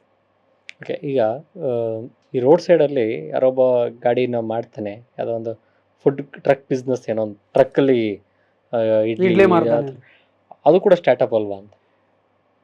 ರೋಡ್ ಸೈಡಲ್ಲಿ ಇಡ್ಲಿ ಮಾರ್ತಾ ಇದ್ದಿದ್ದ ವ್ಯಕ್ತಿನೇ ಇವತ್ತು ರಾಮೇಶ್ವರಂ ಕೆಫೆ ತೆಗೆದಿದ್ದಾರೆ. ಆ ರೋಡ್ ಸೈಡ್ ಇಡ್ಲಿ ಮಾಡ್ತಾ ಇದ್ದಾಗ ಒಂದು ಕಾರ್ಟ್ ಇದ್ದಾಗ ಅವ್ರಿಗೆ ವಿಷನ್ ಇತ್ತು, ಈ ರೋಡ್ ಸೈಡ್ ಇಡ್ಲಿಯಿಂದ ನಾನು ಏರ್ಪೋರ್ಟಲ್ಲೂ ಮಾಡ್ತೀನಿ ಅಂತ ಅಂದ್ಬಿಟ್ಟು. ಈಗಲೇ ಮಾಡ್ತೀನಿ ಅಂತಲ್ಲ, ಅವರು ಬೇರೆದೇನೋ ಮಾಡಿದ್ರು, ಅದು IDC, unable recall the name of the IDCನೇ ಅಂತ ಅನ್ಕೊತೀನಿ ಕಂಪ್ನಿ ಹೆಸರು. ಸೊ ಮಾಡಿದ್ರು ಅವರು. ಆ ವಿಷನ್ಗೆ ಸ್ಟಾರ್ಟಪ್ ಅಂತ. ರೋಡ್ ಸೈಡಲ್ಲಿ ಇಡ್ಲಿ ಮಾರ್ತಾ ಇರೋನು ಸಾಕಪ್ಪ ನಾನು ಇಡ್ಲಿ ಮಾರೇನೆ ನನ್ನ ಜೀವನ ನಡೆಸ್ತೀನಿ ಅಂತ ತಪ್ಪೇನಿಲ್ಲ. ಅದು ಒಂದು ಬಿಸ್ನೆಸ್, ಸಕ್ಸಸ್ಫುಲ್ ಬಿಸ್ನೆಸ್. ಅದು ನೋ ಹಾರ್ಮ್ ಇನ್ ದಟ್. 100 ಅಂಗಡಿ ಮಾರ್ತೀನಿ ನಾನು ಆ ರಿಸ್ಕ್ ತಗೊಂತೀನಿ, ಫಂಡಿಂಗ್ ಎತ್ತುತ್ತೀನಿ. ಅದು ಒಂದು ಸ್ಕೇಲ್ ಮಾಡೋ ಒಂದು ಆಲೋಚನೆ ಇತ್ತು ಅಂದರೆ ಅವಾಗ ಅದು ಸ್ಟಾರ್ಟಪ್ ಆಗುತ್ತೆ. ಆ್ಯಂಡ್ ಅಫ್ಕೋರ್ಸ್ ಸ್ಟಾರ್ಟಪ್ಪು ಕೂಡ ಒಂದು ಬಿಸ್ನೆಸ್ಸೇ, ಅದರಲ್ಲೂ ಪ್ರಾಫಿಟ್ ಇರಬೇಕು, ಎಲ್ಲದು ಕೂಡ ಬಂದೇ ಬರುತ್ತೆ. But vision to scale is very important. ನೀವು ರಿಸ್ಕ್ ಬಗ್ಗೆ ನಾವು ಮಾತಾಡ್ತಿರ್ಬೇಕಾದ್ರೆ ಸಾಮಾನ್ಯ ರಿಸ್ಕ್ ತೊಗೊಳ್ಬೇಕು, ಇಷ್ಟು ಈಗ ಮಾಡಬೇಕು, ಹಾಗೆ ಮಾಡಬೇಕು ಅಂತೆಲ್ಲ ಹೇಳಿದ್ರೆ, ಆದರೆ ಫಂಡಿಂಗ್ ಅಂತ ಬಂದರೆ ಎಷ್ಟು ರೂಪಾಯಿಂದ ಫಂಡ್ ಶುರು ಮಾಡಬೇಕು? ಒಂದು ಬಿಸ್ನೆಸ್ ಮಾಡೋನಿಗೆ 10 ರೂಪಾಯಿಂದನೂ ಮಾಡ್ಬೋದಾ ಅಥವಾ 10 ಕೋಟಿಯಿಂದನೇ ಮಾಡಬೇಕಾ? ಅಲ್ಲ, ಇದಕ್ಕೇನು ಒಂದು ಪ್ರಿಸೈಸ್ ಆನ್ಸರ್ ಇಲ್ಲ. ಇಲ್ಲಿ ಡಿಪೆಂಡ್ಸ್ ಆನ್ ದ ಬಿಸ್ನೆಸ್. ಈಗ ನೀವು ಚಿಕ್ಕದಾಗಿ ಶುರು ಮಾಡ್ತೀರಾ ಅಂತ ಇಟ್ಕೊಳ್ಳಿ, ಎಲ್ಲ ಬಿಸ್ನೆಸ್ಸು ಚಿಕ್ಕದಾಗೆ ಶುರುವಾಗೋದು. ಈ ಇನ್ಫೋಸಿಸ್ ಕೂಡ ಗ್ಯಾರೇಜಲ್ಲೇ ಸ್ಟಾರ್ಟ್ ಆಗಿದ್ದು. ಸೊ ಒಂದು ಬೇರ್ ಮಿನಿಮಮ್ ಆ ಬಿಸ್ನೆಸ್ಗೆ ಇಷ್ಟು ಇನ್ವೆಸ್ಟ್ಮೆಂಟ್ ಬೇಕು ಅಂತ ಇರುತ್ತೆ. ಓಕೆ, ಈಗ ಬೆಂಗಳೂರಲ್ಲೇ ಒಬ್ಬರು ರಿಯಲ್ ಎಸ್ಟೇಟ್ ಮಾಡಿರೋರು ಇದ್ದಾರೆ. ಏನು ಬಂಡವಾಳ ಹಾಕ್ದೇನೆ ಫಸ್ಟು ಮಿಡಲ್ ಮ್ಯಾನಾಗಿ ಕೆಲಸ ಮಾಡಿ ಆಮೇಲೆ ಸಂಸ್ಥೆ ಮಾಡಿ ಎಷ್ಟೋ ಲಕ್ಷಾಂತರ ಕೋಟಿ ದುಡ್ದಿರೋರು ಇದ್ದಾರೆ. ಓಕೆ, ಅಂದರೆ ಅಸೆಟ್ ಮಾಡಿರೋರು ಇದ್ದಾರೆ. ಸೊ ಈ ರೀತಿ ನಿಮಗೆ ಇನ್ವೆಸ್ಟ್ಮೆಂಟ್ ಇಷ್ಟೇ ಬೇಕು ಅಷ್ಟೇ ಬೇಕು ಅಂತಲ್ಲ. ಬಟ್ ಅಫ್ಕೋರ್ಸ್ ನೀವು ಮಾಡುವ ವ್ಯವಸ್ಥೆಗೆ some inputs will be needed ಕಾಲಕ್ರಮೇಣ. ಅದನ್ನು ಇನ್ವೆಸ್ಟ್ಮೆಂಟ್ ಅಥವಾ ಇನ್ಪುಟ್ಸ್ ಅಂತಾರಲ್ಲ, ಅದನ್ನು ತರ್ತಾ ಹೋಗಬೇಕು. ಅದು ಇನಿಷಿಯಲಿ ಮೇ ಬಿ ನೀವೇ ಹಾಕ್ಬೇಕಾಗಿ ಬರ್ಬೋದು, ಅಥವಾ ಸರ್ಕಾರನೂ ಕೊಡ್ತಾ ಇದೆ. ಈಗ ನಿಮಗೆ ಮುದ್ರಾ ಯೋಜನೆಯಲ್ಲೇ 50,000 ಸ್ಟಾರ್ಟಿಂಗ್ ಬೇಸಿಕಲಿ ಎಲ್ಲರಿಗೂ ಸಿಗುತ್ತೆ. ಈಗ BJP ಆಫೀಸ್ ಎದುರುಗಡೆ ಬಜ್ಜಿ ಮಾರ್ತಾರೆ, ಅವ್ರಿಗೂ ಸಿಕ್ಕಿದೆ. ಆಯಿತಾ, ಇಟ್ ಈಸ್ ಅ ರಿಯಾಲಿಟಿ. ಅವ್ರಿಗೂ ಮುದ್ರಾ ಯೋಜನೆ ಸಿಕ್ಕಿದೆ. ನಮ್ಮ ಆಫೀಸು ಆಯಿತಾ, ಮುದ್ರಾ ಯೋಜನೆಯಲ್ಲಿ ಸಿಕ್ಕಿದೆ ನೋಡಿ. ಸೊ ಈ ರೀತಿ ಮುದ್ರಾ ಯೋಜನೆ ಒಂದು ಹಂತ, ಒಂದು 10 ಲಕ್ಷದ ತನಕ ನನ್ನ ಪ್ರಕಾರ 10 ಮೇ ಬಿ 20 lakhs ತನಕ ಸ್ಕೇಲ್ ಅಪ್ ಮಾಡಿದ್ದಾರೆ ಅಂದ್ಕೊತೀನಿ. ಈಗ ಅದೇ ಥರ CGTMSE ಲೋನ್ಸ್ ಇದೆ, MSME ಲೋನ್ಗಳಿದೆ. CGTMSE ಈಗ ಕ್ರೆಡಿಟ್ ಏನಂತಾರೆ, ನಿಮಗೆ ಕೊಲಾಟ್ರಲ್ ಫ್ರೀ ನಿಮ್ಗೆ ಅಪ್ ಟು 2 crores ಸರ್ಕಾರ ಕೊಟ್ಟಿದೆ. ಅಂದರೆ ಒಂದು 30% ನೀವು ಹಾಕ್ಬೇಕಾಗಿ ಬರುತ್ತೆ, 70% ತನಕ. ನಾನು ಹೇಳ್ತಿರೋದೇನು ಗಾಳಿ ಸುದ್ದಿ ಅಂತಲ್ಲ, ನಮ್ಮ ಸ್ನೇಹಿತರುಗಳು ಸುಮಾರು ಜನ ತೊಗೊಂಡು ರೇಸ್ ಮಾಡಿ ಸ್ವಲ್ಪ ಮ್ಯಾನುಫ್ಯಾಕ್ಚರಿಂಗ್ ಯೂನಿಟ್ಗಳಿಗೆಲ್ಲ ಇವೆಲ್ಲ ಸುಲಭವಾಗಿ ಸಿಗುತ್ತೆ. ಸೊ ಈ ರೀತಿ ಅಂತ ಈಗಲೇ ನಾನು ಮೊದಲನೇ ದಿವಸನೇ ನಂಗೆ 2 ಕೋಟಿ ಕೊಡಿ ಅಂತಂದರೆ ಬ್ಯಾಂಕ್ ಹತ್ರ ಹೋದರೆ maybe they not entertain ಮಾಡಲ್ಲ. Initially maybe Mudra loan apply ಮಾಡ್ಬೋದು, ಅಥವಾ ನೀವೊಂದಿಷ್ಟು ಇನ್ವೆಸ್ಟ್ಮೆಂಟ್ ಹಾಕಬೇಕು. ಒಂದು ಬೇಸಿಕ್ ಇನ್ವೆಸ್ಟ್ಮೆಂಟ್ಸ್ ಹಾಕಿ ಒಂದು ಶುರು ಮಾಡುವಂಥ ವ್ಯವಸ್ಥೆ ಇರುತ್ತೆ. ಇಲ್ಲ ಅಂದರೆ ಹೇಳಿಲ್ವ, ರಿಯಲ್ ಎಸ್ಟೇಟಲ್ಲಿ 0ಇಂದ ಮಾಡೋರು ಸುಮಾರು ವ್ಯಾಪಾರಗಳಿದೆ. ಆ್ಯಸ್ ಎ ಕಮಿಷನ್ ಏಜೆಂಟಾಗಿ ರಿಯಲ್ ಎಸ್ಟೇಟಲ್ಲೇ ಉದಾಹರಣೆ ಕೊಟ್ಟೆ. ಈ ರೀತಿ ನಿಮಗೆ ಏಜೆಂಟಾಗಿ ನಂಗೆ ಕೆಲವರು ಮೆಟೀರಿಯಲ್ ಸಪ್ಲೈ ಮಾಡೋರು ಗೊತ್ತಿದ್ದಾರೆ, ಇಲ್ಲಿಂದ ತೊಗೊಂಡು ಅಲ್ಲಿ ಕನೆಕ್ಟ್ ಮಾಡ್ತಾರೆ. ಅವರೇನು ಬಂಡವಾಳ ಹಾಕಿ ಮಾಡಲ್ಲ. ಅಲ್ಲಿ ನಾನು ಕೆಲವರು ಆಫೀಸಲ್ಲಿ ನೋಡಿದ್ದೀನಿ, ಕೆಲವು ವ್ಯಕ್ತಿಗಳು ನೋಡಿದ್ದೀನಿ, ಅವ್ರು ಏನಂದರೆ ಫೋನಲ್ಲೇ ಬಿಸ್ನೆಸ್ಸು, ಏನು ಆಫೀಸ್ ಅನ್ನೋ ಒಂದು ಸಣ್ಣದು ಒಂದು 6x6 ಅಥವಾ 6x8 ಅವ್ನು ಮಾಡ್ಕೊಂಡು ಕೂತ್ಕೊಂಡು ಇಲ್ಲಿಂದಿಂಗೆ ಕೋಟಿ ವ್ಯವಹಾರ ಮಾಡ್ತಾರೆ. ಅಂದರೆ ಏಜೆಂಟಾಗಿ ಕೂಡ ಮಾಡೋರು ಅಂತಾರೆ. ಆದರೆ ನನಗೊಂದು ಪ್ರಶ್ನೆ ಇದೆ, ಕ್ಯೂರಿಯಾಸಿಟಿ. ಹೇಗೆ ಫಂಡ್ಗೆ ಕ್ಯಾಲ್ಕುಲೇಷನ್ ಮಾಡಬೇಕು? ಎಕ್ಸಾಂಪಲ್ ಯಾವುದೋ ಒಂದು ಬಿಸ್ನೆಸ್ ಅಂತ ತೊಗೊಂಡಿದ ತಕ್ಷಣ ಕ್ಯಾಲ್ಕುಲೇಟ್ ಮಾಡಬೇಕಾಗಿರೋಂಥ ಒಂದಷ್ಟು ಅಂಶಗಳು ಯಾವುದು? ಒಂದೇನು ಅಂದರೆ, ಭಾಳ ವರ್ಷಗಳಿಂದ ನನಗೊಬ್ಬರು ಒಂದು ಅಡ್ವೈಸ್ ಕೊಟ್ಟಿದ್ರು. ಅದು ಸ್ಟಾರ್ಟಪ್ಗೆ ಪೂರಕ. ಅದು ಸ್ಟಾರ್ಟಪ್ ಬಿಸ್ನೆಸ್ ಪೂರಕ ಏನು ಅಂದರೆ, ಅದು ನಾರ್ಮಲ್ ಬಿಸ್ನೆಸ್ಗೆ ಅವ್ರು ಹೇಳಿದ್ದೇನು ಅಂದರೆ, business is about cash flow. First think of cash flow, ಆಮೇಲೆ ಪ್ರಾಫಿಟ್ಸ್ ಬಗ್ಗೆ ಯೋಚನೆ ಮಾಡಿ ಅಂತ. ಆಯ್ತು, ಹಂಗಂದರೆ ಏನು ಪ್ರಾಫಿಟ್ ಮಾಡಬಾರ್ದು ಅಂತಲ್ಲ. ಬಿಸ್ನೆಸ್ಸಲ್ಲಿ ಮೊದಲು ನಿಮಗೆ ಕ್ಯಾಶ್ ಫ್ಲೋ ಬೇಕು. ಕ್ಯಾಶ್ ಫ್ಲೋ ಅಂದರೆ ಏನು? ನಿಮ್ಮ ಖರ್ಚು ವೆಚ್ಚಗಳಿಗೆ ಹಣ ಬರ್ತಾ ಇದೆಯಾ? ಅದು ನೀವೇ ಹೇಳಿದ್ರಿ, ನಿಮ್ಮ ಮುದ್ರಾ ಲೋನ್ ಸಿಕ್ತು, ಇನಿಷಿಯಲ್ ಖರ್ಚು ವೆಚ್ಚಕ್ಕೆ ನಿಮಗೆ ಕ್ಯಾಶ್ ಫ್ಲೋ ಸಿಕ್ಕಿದೆ. ಅಥವಾ ಯಾರೋ ಇನ್ನೊಬ್ರಿಗೆ ಬೇರೆಯವ್ರು ಇನ್ವೆಸ್ಟ್ ಮಾಡೋದು, ಅಥವಾ ಸ್ವಂತ ಬಂಡವಾಳ ಹಾಕಿದ್ರು, ಅಥವಾ ಅವ್ರ ತಂದೆ ತಾಯಿನೋ ಸ್ನೇಹಿತರು ಯಾರೋ ಒಬ್ಬರು ಹೆಲ್ಪ್ ಮಾಡೋದು. ಸೊ ಅದು ಇನಿಷಿಯಲಿ ಕ್ಯಾಶ್ ಫ್ಲೋ ಮೆಕ್ಯಾನಿಸಮ್ಗೆ ನೀವು ಯೋಚನೆ ಮಾಡಬೇಕಾಗಿ ಬರುತ್ತೆ. ಡೇ ಒನ್ನೇ ಪ್ರಾಫಿಟ್ ಕ್ರಿಯೇಟ್ ಆಗೋಗುತ್ತೆ ಅನ್ನೋದು ಇರಲ್ಲ. So first principle for any investment raising or business principle is business is about cash flow. ನಿಮ್ಮ ಖರ್ಚು ವೆಚ್ಚಗಳಿಗೆ ಎಲ್ಲಿಂದ ದುಡ್ಡು ತಂದು ಆ ಖರ್ಚು ವೆಚ್ಚಗಳನ್ನು ನಿಭಾಯಿಸ್ತೀರಾ ಅನ್ನೋದನ್ನು ಮೊದಲು ನೀವು ಯೋಚನೆ ಮಾಡಿ. This is the core principle. Okay, ಈ ಬಿಸ್ನೆಸ್ ಮಾಡ್ಬೇಕಾದ್ರೆ ಮೈಂಡ್ ಸೆಟ್ ಇರುತ್ತೆ. ಪ್ರೊಪ್ರೈಟರ್ ಅಂದಿದ ತಕ್ಷಣ ನಾನು ಕೋಟ್ಯಾಧೀಶ ಅಂತ ಸ್ಟಾರ್ಟಿಂಗ್ ಡೇ ಒನ್ನಲ್ಲೇ ಅನ್ಕೊಂಬಿಡೋದು. ಬೋರ್ಡ್ ಹಾಕಿದ ತಕ್ಷಣ ಪ್ರೊಪ್ರೈಟರ್ ಅಂತ ಹಾಕಿದ ತಕ್ಷಣ ಅವನ ಮನಸ್ಸಿಗೆ ಬರೋದು ಇನ್ನೂ ಆಕಾಶದಲ್ಲೇ ಇರ್ತೀನಿ, ಕೆಳಗಡೆ ಬರಲ್ಲ ಅನ್ನೋ ಆ್ಯಟಿಟ್ಯೂಡ್ಗಳನ್ನ ತುಂಬ ಜನರಲ್ಲಿ ನೋಡ್ತೀವಿ. ಅದ್ರ ಬಗ್ಗೆ ಮಾತಾಡೋದಿದ್ರೆ ಈಗ ಬಂಡವಾಳ ಏನೂ ಇರಲ್ಲ ಅಂತಂದ್ರೆ. ಅಲ್ಲ, ಬಂಡವಾಳದ ವಿಷಯ ಬೇರೆ ಅಲ್ಲ, ಅವ್ರ ಸ್ವಂತ ಬಂಡವಾಳ ಹೇಳ್ತಾರೆ. ಈಗ ಏನಂದರೆ, ಈಗ ನೀವು ಕೇಳಿದ್ರಿ ಪ್ರೊಪ್ರೈಟರ್ ಅಥವಾ ಮೊದಲನೇ ಯಾರೋ ವ್ಯಾಪಾರ ಮಾಡಿದ್ರು ಅಂತ ಇಟ್ಕೊಳ್ಳಿ. ಈ ವ್ಯಾಪಾರ ಶುರು ಮಾಡಿದವ್ರಿಗೆ ಎರಡೂ ಥರ ಮನಸ್ಥಿತಿ ಇರಬೇಕು. ಒಂದು ಸ್ಲೈಟ್ಲಿ ಏನಂತಾರೆ, you have to be ready to punch above your ಇದು ಅಂತ. ಪಂಚ್ ಅಬೌವ್ ಯುವರ್ ವೇಟ್ ಅಂದರೆ ನೀವು 10 ಇತ್ತು ಅಂದರೆ ನಾವೊಂದು 15 ತನಕ ಹೊಡಿಬೋದು ಅಂತಂದರೆ, ಉದಾಹರಣೆ ಒಂದು ಸ್ವಲ್ಪ ನಾವು ಎಕ್ಸ್ಟ್ರಾ ಫೋರ್ಸ್ ಹಾಕಿ ಮಾಡುವಂಥ ನನ್ನಲ್ಲಿ ಕೆಪಾಸಿಟಿ ಇದೆ ಅನ್ನೋದನ್ನು ಆ ಸೇಲ್ಸಲ್ಲಿ ನೀವು ಸೇಲ್ಸ್ ಸೈಕಾಲಜಿಲಿ ತರಲೇಬೇಕು. ಇಲ್ಲ ಅಂದರೆ ನೀವು ಯಾರೋ ಇವ್ರ ಹತ್ರ ಹೋಗಿ, ಯಾರೋ ಕಸ್ಟಮರ್ ಅಥವಾ ಪೊಟೆನ್ಷಿಯಲ್ ಕಸ್ಟಮರ್ ಹತ್ರ ಹೋಗಿ, ಸರ್ ನಾವು ಹೊಸಬ್ರು ನಮ್ಗೆ ಅವಕಾಶ ಕೊಡಿ ಅಂತಂದರೆ ಯಾರೋ ಒಂದು 100ರಲ್ಲಿ ಒಬ್ರು ಕೊಡ್ಬೋದು ನಿಮಗೆ. It's a very difficult sales. ಯಾಕೆಂದರೆ ಅವರು ವ್ಯಾಪಾರ ಮಾಡ್ತಾ ಇರ್ತಾರೆ, ಅವ್ರು ಯಾಕೆ ನಿಮ್ಮನ್ನು ಒಳಗೆ ಸೇರಿಸ್ಕೊತಾರೆ? You should show the competency.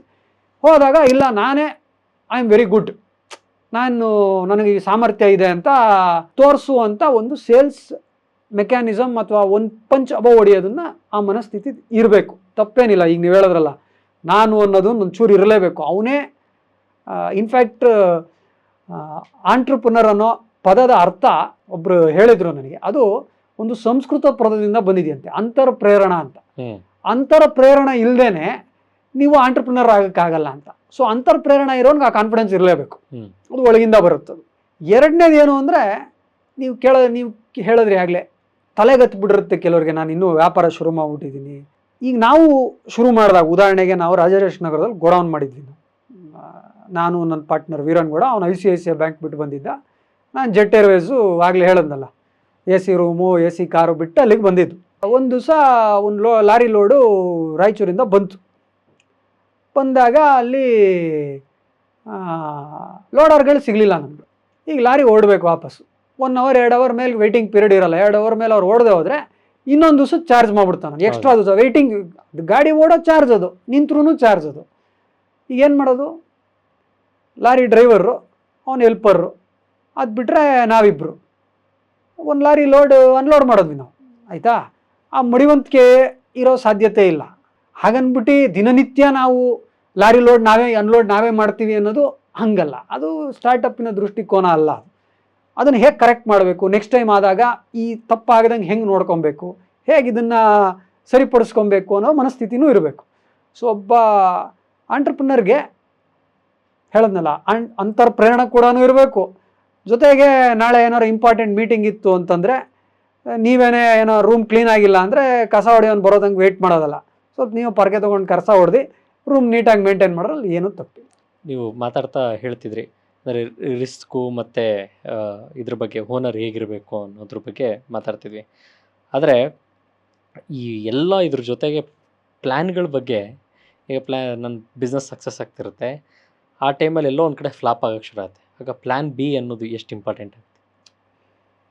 Plan business is always fluctuating. ಅಂದರೆ ಅದು ಫ್ಲೂಯಿಡಿಟಿ ಇರುತ್ತೆ ಅದರಲ್ಲಿ. ನೀವು ಈಗ ಉದಾಹರಣೆಗೆ ನಾವು ನನ್ನ ಬಿಸ್ನೆಸ್ ವೆಂಚರ್ಸು ಯಾವುದು ಅಕ್ಕಿ ಬೆಳೆ ಬಿಸ್ನೆಸ್ ಫೇಲ್ ಆದಮೇಲೆ ನೆಕ್ಸ್ಟ್ ಏನು ಮಾಡೋಣ ಅನ್ನೋ ಪ್ರಶ್ನೆ ಇತ್ತು.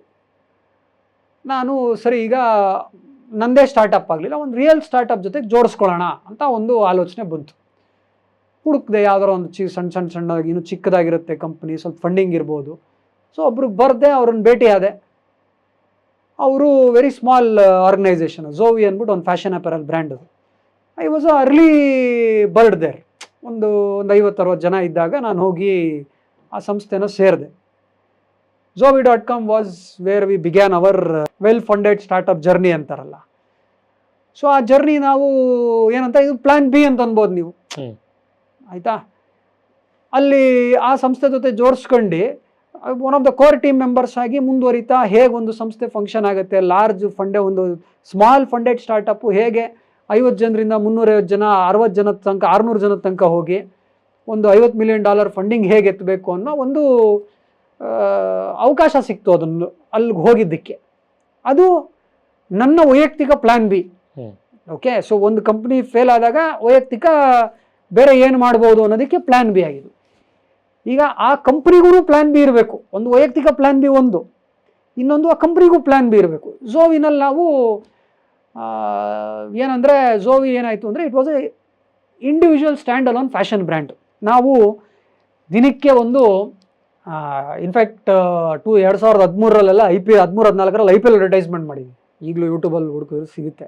1,000 ಟ್ರಾನ್ಸಾಕ್ಷನ್ಸ್ ಪರ್ ಡೇ ನಾವು ಮಾಡ್ತಾ ಇದ್ರೆ ಮಿಂತ್ರಾನವರು ಒಂದು 3-4 ಸಾವಿರ ಮಾಡೋರು. ಅವಾಗ ನಮ್ಮ ಏನಾಯಿತು ಅಂದರೆ ಝೋವಿ ಪ್ರಾಫಿಟಬಲ್ ವೆಂಚರ್ ಇತ್ತು. ಬಟ್ ನಮ್ಮ ಮಾಡೆಲ್ ಏನಿದ್ದು ಅಂದರೆ ಸಿಂಗಲ್ ಬ್ರ್ಯಾಂಡೆಡ್ ಬ್ರ್ಯಾಂಡ್. ನಾವು ಅಂದರೆ ಒಂದೇ ಒಂದು ಬ್ರ್ಯಾಂಡ್ ನಮ್ಮದೇ ಝೋವಿ ಮಾತ್ರ ಮಾರ್ತಾ ಇದ್ದಿದ್ದು. ಮಿಂತ್ರಾನವರು ಲಿವೈಸು ಎಲ್ಲ ಮಾರೋರು. ಸೊ ನಮ್ಮ ಥರ ಇದ್ದಿದ್ದು ಸಿಮಿಲರ್ ಕಂಪ್ನಿಗಳು ಚೈನಾ ಮತ್ತು US ಅಲ್ಲೇ ದೇ ವೆಂಟ್ ಬರ್ಸ್ಟ್. ಅಂದರೆ ಕಂಪ್ನಿಗಳು ಫೇಲ್ ಆಗೋದು. ಸ್ಟಾರ್ಟಪ್ಪಲ್ಲಿ ಫೇಲ್ ಆದ್ರೆ ಹೆಂಗೆ ಅಂದರೆ ಇಮಿಡಿಯೇಟಾಗಿ ಕುಸ್ತೋಗುತ್ತೆ. ಅದು ನಿಧಾನಕ್ಕೆ ಹೀಗಿಲ್ಲ, ಅಟ್ಲೀಸ್ಟ್ ಬಿಸ್ನೆಸಸ್ ಅಲ್ಲಾರ ಹೀಗಿರುತ್ತೆ. ಕುಸ್ತು ಅಂದರೆ ನಿಮಗೆ ಏಕ್ದಮ್ಮಾಗಿ 6 ತಿಂಗಳ ಮುಂಚೆ ಇದು ಸಡನ್ನಾಗಿ ನಿಮಗೆ ವ್ಯಾನಿಷ್ ಆಗೋವಂಥ ಸಾಧ್ಯತೆ ಇರುತ್ತೆ. ಸೊ ಈ ನಿಮ್ಮ ಕಂಪ್ನಿಲಿ ಇನ್ವೆಸ್ಟರ್ಸ್ ಏನಾದರೂ ದೇ ಗಾಟ್ ಪರ್ಟಬ್ಡ್. ಅಯ್ಯೋ ಅಲ್ಲಿ US ಮತ್ತು ಚೈನಲ್ಲಿ ಫೇಲ್ ಆಗಿದೆ ಅಂದರೆ ಇಂಡಿಯಲ್ಲೂ ಫೇಲ್ ಆಗತ್ತಿದು ಅಂತ. ಸೊ ಇಂಡಿಯಲ್ಲಿ ಕಂಪ್ನಿ ಮುಚ್ಚಿ ಅಂತಂದ್ರು. ಇದು ಕಂಪ್ನಿನೂ ಈಗ ಪ್ಲಾನ್ ಬಿ ಯೋಚನೆ ಮಾಡಬೇಕು ನೀವು ಕೇಳಿದ್ದು. ಸೊ ನಾವು ಪ್ಲಾನ್ ಬಿ ಯೋಚನೆ ಮಾಡಿದ್ವಿ. ನಾವು ಅವಾಗ ಒಂದು ಕಂಪ್ನಿ ಮುಚ್ತಾ ಇದ್ದೀವಿ ಬೆಳಗ್ಗೆ. ಅಂದರೆ ಬೆಳಗ್ಗೆ ಅಂದರೆ ಉದಾಹರಣೆಗೆ ಒಂದು ಕಡೆ ಹೋಗ್ತಾ ಇದ್ದಿಲ್ಲ, JP ನಗರದಲ್ಲಿ ಆಫೀಸ್ ಇತ್ತು. ಬೆಳಗ್ಗೆ ಹೋಗಿ ಸಂಸ್ಥೆನ ಹೇಗೆ ಸಾಲ್ವೇಜ್ ಮಾಡಿ ಮುಚ್ಚುವಂಥ ಪ್ರಾಸೆಸ್. ವೇರ್ ಹೌಸ್ ಇತ್ತು, ಒಂದು ವೇರ್ ಹೌಸ್ನಾಗ ಮುಚ್ಚಬೇಕು ಹೊಸಕೋಟೆನಲ್ಲೇ. ಇದನ್ನೆಲ್ಲ ಸಾಲ್ವೇಜ್ ಮಾಡುವಂಥ ಒಂದು ಮೆಕ್ಯಾನಿಸಮ್ಗೆ ಇಳಿದಿದ್ವಿ. ಜೊತೆಗೆ ಏನಾಯಿತು, ನಾವೊಂದು ಹೊಸ ಬಿಸ್ನೆಸ್ ಸ್ಟಾರ್ಟ್ ಮಾಡಬೇಕು. ಸೇಮ್ ಟೀಮ್ ಬೆಳಗ್ಗೆ ನಾವು ಒಂದಿಷ್ಟು ಜನ ನಮಗೆ ಏನಂತಾರೆ ಸ್ಕಿಲ್ ಸೆಟ್ ಯಾರು ನಮಗೆ ಮ್ಯಾಚ್ ಆಗಲ್ವೋ ಅವರು ಇನ್ನೊಂದು 3 ತಿಂಗಳಲ್ಲೇ ಎಕ್ಸಿಟ್ ಆಗಬೇಕಾಗಿ ಬರ್ಬೋದು ಅಂತ ಅವ್ರಿಗೆ ಹೇಳಿ ತಿಳಿಸಿ ಹಳೆ ಸ್ಟಾಕ್ಗಳನ್ನು ಹೇಗೆ ಲಿಕ್ವಿಡೇಟ್ ಮಾಡೋದು ಆ ಯೋಚನೆಯಲ್ಲಿ ಇರ್ತೀವಿ. ಮಧ್ಯಾಹ್ನ HSR ಲೇಔಟ್ ಕಾಫಿ ಡೇಗೆ ಹೋಗಿ ನಾವು we are building the next big venture ಅಂತ ಇನ್ನೊಬ್ಬರಿಗೆ ಪ್ರಪೋಸ್ ಮಾಡಿ ಹೈರ್ ಮಾಡ್ತಾ ಇದ್ದೀವಿ.